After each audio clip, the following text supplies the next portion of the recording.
Hey guys, welcome to the Reparenting Daily podcast, your free daily guide for inner child healing and repairing the relationship with yourself. This podcast helps you establish a consistent reparenting routine and is divided into 3 sections. The first is a daily reading, the second is a discussion of that reading, followed by suggested journal prompts, and the last section is a peaceful binaural beats meditation for closing. Good morning, good afternoon, and good evening from whenever and wherever you're joining us. I'm so glad that you can join us today on this journey of healing, self-expansion, and growth. If this is your first time, welcome. As a celebration of recently passing episode 500, I've opened up a free membership tier for our Patreon community. And this is so that you can access additional resources as well as join our weekly Zoom support calls for free. I understand that there's a lot going on in the world right now, and I know that so many people are really struggling. And so my hope with this is to encourage others to take up the serious work of reparenting and to offer a free community where people can do that. I'd also like to thank everyone who's been along for the journey so far. We've passed episode 550 and continuing beyond. And so this is just a reminder to you all that this is a free podcast, but if you'd like to support the project, you can purchase the Reparenting Daily Journal where you can follow us along all year. This 333-page journal gives you extra insight and resources for each week and also provides space for you to keep your notes. Another way to support the podcast is to purchase the Fairy Tales for Reparenting series, volumes 1 through 3. This collection organizes famous and obscure fairy tales from around the world into 3 phases of the hero's journey, from beginning, middle, to end. While you may think that fairy tales are for kids, I'd like to challenge you. These stories contain profound truths and lessons carried down over centuries that we can use in our own reparenting journeys. It's a fun way to reconnect with your inner child.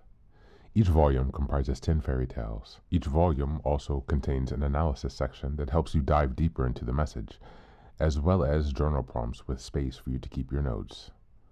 Lastly, you can also support this podcast by taking a paid Patreon subscription, by purchasing some of the books that are available on Amazon, or by donating on Buy Me a Coffee. You can find all this information on the Support Us section on the website. Thank you again for your time. And so now with these announcements out of the way, let's dive into today's practice.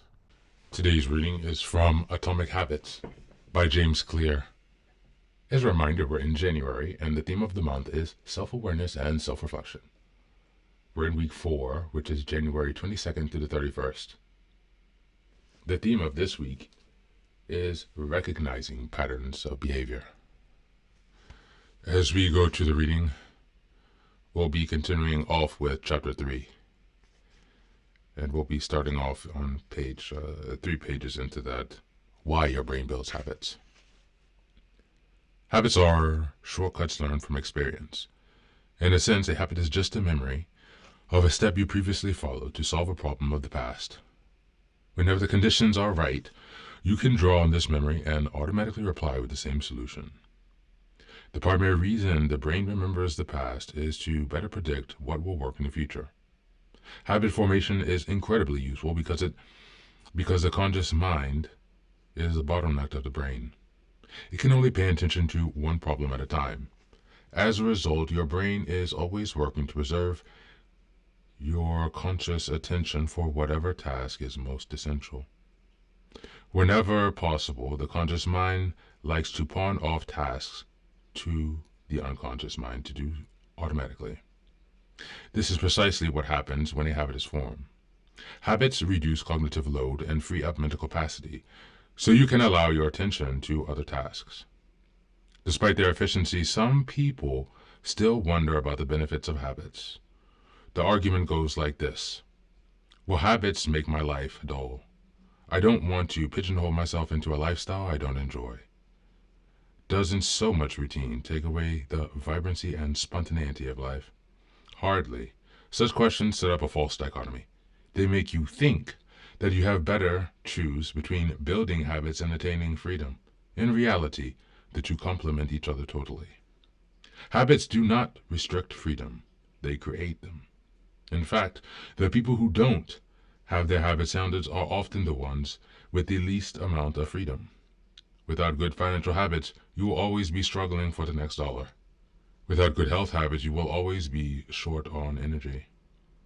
Without good habits for learning, you will always feel like you're behind the curve. If you're always being forced to make a decision about a simple task, when I should work out, where do I go to write, when do I pay the bills, then you have less time for freedom. It is only by making the fundamentals of life easier that you create the mental space needed for free thinking and creativity. Conversely, when you have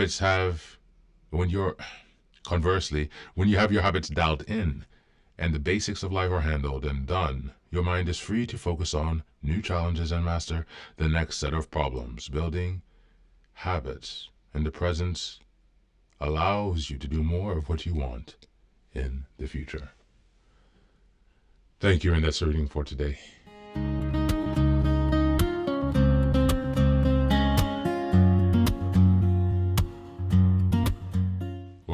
Welcome back.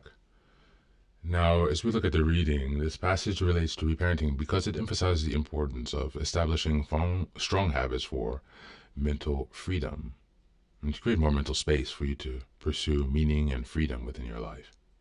In the context of reparenting, this means identifying and restructuring the mental shortcuts or default behaviors you have learned in childhood that may no longer be serving you. By consciously building new, healthier habits, you create a sense of stability and predictability that allows you to focus on nurturing your inner child and pursuing personal growth.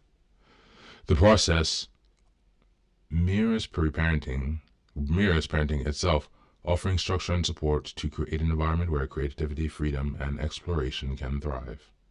Moreover, recognizing the relationship between habits and mental bandwidth is crucial for identifying patterns of behavior. Many of the patterns we adopt as adults stem from the routines modeled for us in our formative years.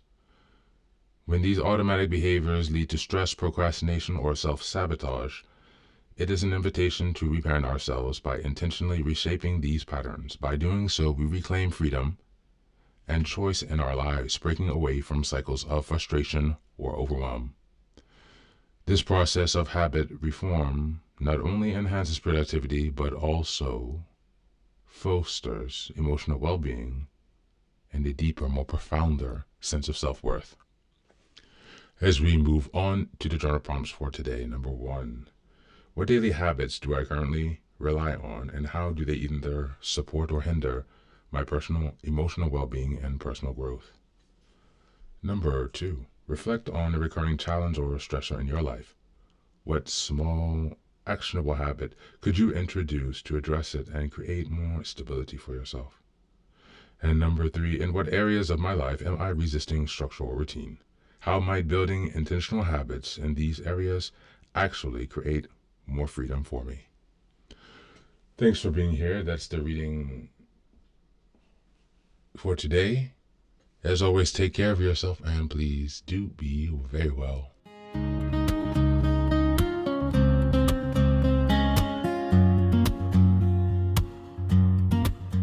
Welcome back.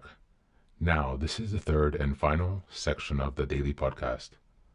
This is your silent meditation. Please find a place where you can be comfortable and undisturbed, where you can relax and spend some time with yourself for this 10-minute silent meditation. You can choose to be sitting, standing, lying down, or in whatever position makes you comfortable today. Just take some time to listen to yourself. Next, be sure that you are taking some time to be with your breath to connect with your body. Don't be disturbed or overwhelmed by your thoughts. Simply allow them to pass. Just observe them. Do not engage with your thoughts. Only be mindful of them passing as if they are drifting down a river. Use this time to connect with yourself. Whatever time of day you are listening to this, Namaste.